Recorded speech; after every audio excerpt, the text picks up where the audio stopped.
करना चाहे तो विचार करके देखिए एक बार। आपको न जाने कितने जन्म मिले हैं, हर जन्म में तुम्हारी माँ अलग हुई, बाप अलग हुआ, संतानें अलग हुई, ये रिश्ते नाते सब अलग हुए, मकान दुकान सब अलग हुए, लेकिन हर जन्म का भगवान एक ही रहा। भगवान न बदला, भगवान न बदला। ऐसी स्थिति हमको क्या चाहिए? जो बदला नहीं उससे कनेक्ट हो जाए, उससे जुड़ जुड़। कुछ माताएं ऐसी हुई जिनमें से एक माँ है सुमित्रा, उसने अपने दोनों बालकों को सेवा में जोड़ दिया, गोविंद की सेवा में, नारायण की सेवा में लगाया। एक माँ जिसका नाम मदालसा, मदालसा पर 4 बेटे हुए। बहुत गौर से सुनना, मदालसा की कोख से 4 बेटे हुए, और उस मदालसा ने जैसे जैसे बच्चे बड़े होते गए उन 4 बेटों के हाथ में कमंडल दे दिया। 4। किसी ने कहा एक तो रख ले, एक तो रख ले, पर मदालसा ने क्या कहा? मेरी कोख से जन्म लेने के बाद भी अगर इसे अगली कोख की तैयारी करनी पड़े तो मेरी कोख को धिक्कार है। मेरी कोख से जन्म लेने के बाद भी इसे दूसरी कोख से जन्म लेना पड़े तो मेरी कोख को धिक्कार है। इसको भी समझिए, बड़ी गहरी बात कह रहा हूं।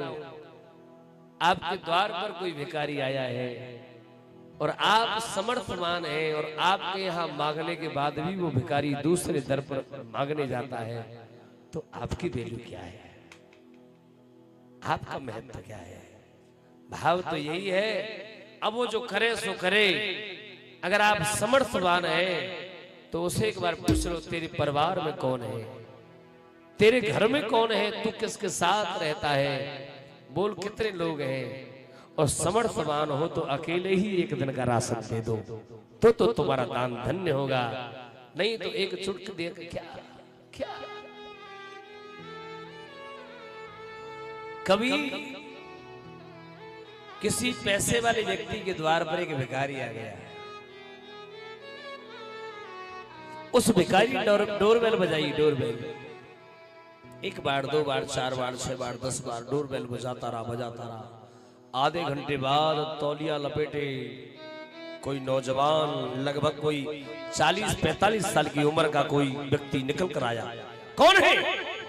कौन है? क्या परेशानी है तुम लोगों को? गेट खोला। क्या परेशानी है? तुम लोग काम धंधा नहीं कर सकते, मांगते रहते हो, काहे डिस्टर्ब करते हो? चलो भागो यहां से।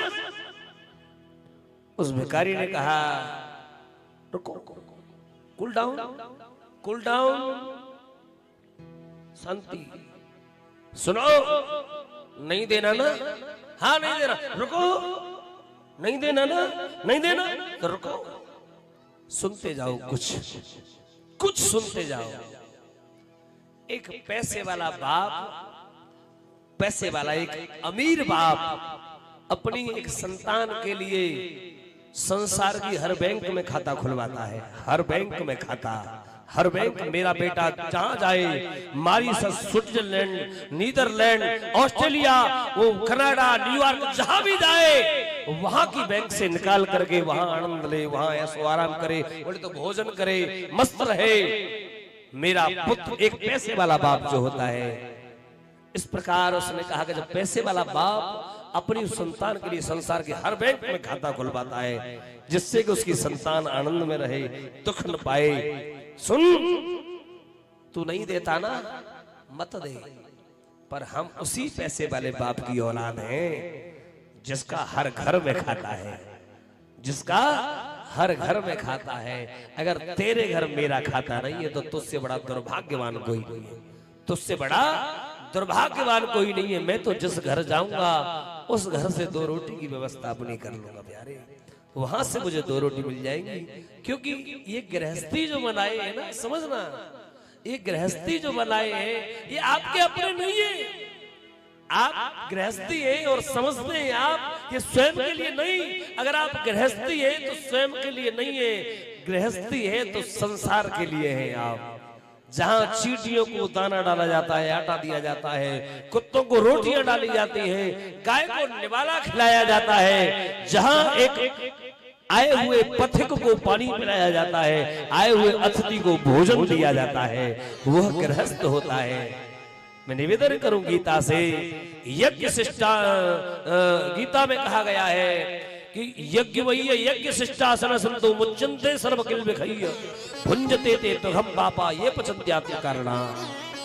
जो व्यक्ति सबको खिला करके अंत में अपना भोजन अपना प्रसाद लेता है वो समस्त पापों से रहित हो जाता है। और जो भुंजते ते तुघम पापा ये पचन्त्यात्म कारणात्, जो केवल अपने पेट के लिए पकाता है, केवल अपने लिए, वह केवल पाप खाता है और कुछ नहीं, केवल पाप खाता है। इसीलिए इन गृहस्थियों के हाथ में संसार है। गृहस्थ आश्रम को सबसे बड़ा इसीलिए कि इसी आश्रम से एक वानप्रस्थी पल रहा है, इसी आश्रम से सन्यासी पल रहा है और इसी आश्रम से एक ब्रह्मचारी पल रहा है। ये आश्रम सबका पालन कर रहा है। इसी आश्रम से पक्षी दाना खा रहे हैं, इसी आश्रम से पशु यहाँ आकर भोजन कर रहे हैं। ये आश्रम इसीलिए सबसे बड़ा है कि सबको आश्रय देता है। और कोई अगर आश्रय नहीं देता तो उससे बड़ा दुर्भाग्यवान इस दुनिया में कोई नहीं है।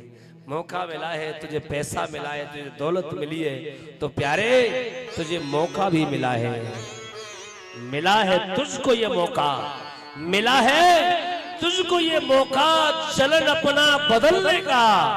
मिला है तुझको ये मौका चलन अपना बदलने का। संभल जा, अब भी मौका है संभलने का, अब भी मौका है संभलने का। ये मौके परमात्मा हमें देता है।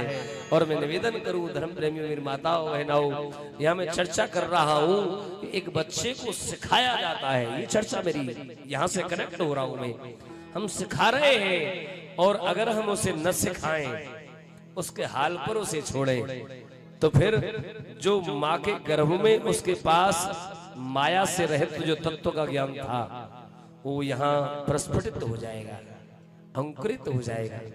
जैसे प्रबल रूप में प्रहलाद को खूब राक्षसों ने सिखाने की कोशिश की, लेकिन माँ के गर्भ का जो ज्ञान था प्रबल रहा। जो नारद जी ने सिखाया, नारद जी ने बताया, वो प्रबल रहा। नारायण इज गॉड, नारायण ही परमात्मा है। खैर मैं आगे बढ़ूं यहाँ से थोड़ा सा और आगे। सकटासुर मार दिया। कुछ 2-3 महीने और गुजरे, माता यशोदा तो आंगन में बैठी कन्हैया को गोदी में लेके। कन्हैया बोले मैया भूख लगी है तो दूध पिला। बोले छोटे 9 महीना के बोलेगा, भाप बोल दिया, दूध पिला रही। और दूध पिलाते पिलाते पिलाते पिलाते कन्हैया तो भारी है, हे भगवान जायका भयो। जसोदा मैया विचार कर जो तो पहाड़ है गयो, और जसोदा मैया पे बाहर सहन न भयो तो धरती में पटक दो, पटक दियो धरती में। और वहां से उठ के चली गई। भागवत जी में लिखा है उसी समय एक बवंडर आया। बवंडर राउंड राउंड राउंड राउंड, हवा का राउंड राउंड राउंड राउंड, उसे बवंडर कहा गया। और हम कभी जब छोटे से थे तो क्या कहते थे, भूत आ गया, उसका नाम भूत आया भागो। वो बवंडर आ गया। वो बवंडर मेरे गोविंद को उठाकर ले गया। बवंडर के रूप में वो तृणावर्त है, तृणावर्त मारना चाहता है कि तूने पूत न मारी, सकटासुर मारा, मैं तुझे न छोड़ू, मैं तुझे मारूं। वो सकटासुर गोविंद का गला पकड़े, उससे पहले मेरे गोविंद ने सकटासुर का गला पकड़ लिया और उस बवंडर को मार दिया, समाप्त कर दिया। एक शिला पर मेरे गोविंद मस्त उस सकटासुर के ऊपर बैठे, तृणावर्त के ऊपर बैठे हुए मिले। दौड़ करके यशोदा मैया ने अंक में भर लिया और घर लेकर के आई। समय गुजरने लगा, 1-2 महीना गुजरे होंगे। वसुदेव जी ने गर्गाचार्य भेजे, आचार्य जी तुमने जाओ हमारे 2 बालक हैं, उनको नाम धर किया। ये दोनों माताएं यशोदा और रोहिणी अपने अपने बालकों को बदल करके कहां बैठी हैं? गायों के खेरक में चुपचाप बैठी हैं, किसी को पता न पड़ जाए। क्यों पता न पड़ जाए? क्योंकि गर्गाचार्य जो है वो वसुदेव जी के पुरोहित हैं। इनके कौन, इनके अलग सांडिल्य हैं। तो चुपचाप बैठी, बदल लिए बालक। बदले तो जसोदा मैया की गोद में देखो गर्गाचार्य बोले अयम ही रोहिणी पुत्रो, ये तो रोहिणी को लाला है। रम्य सुहृदो गुणई है, ये तो सबके हृदय में रमण करने वाला है। और देखो इसका नाम बताऊं, इसका नाम होगा राम। बल की अधिकता होगी तो बलराम नाम होगा इसका। इसका आयुध होगा हल, तो हलधर भी कहेंगे, इसको संकर्षण भी कहे, और चूंकि ये बड़ा है तो दाऊ भी कहलाएगा। बोलो दाऊ जी महाराज की। और मिस्री को तो बड़ो खद्दर हो, कहा कहे मिस्री ज्यादा खावे। दाऊ जी कौन कौन गए? दाऊ जी, और दाऊ जी में कहा चढ़ा में दाऊ बाबा को। अब देखो आप बांके बिहारी अगर गए हो तो बांके बिहारी के मंदिर पे चारों ओर पेड़ ही पेड़, मिले कि नहीं मिले? अरे मिले कि नहीं?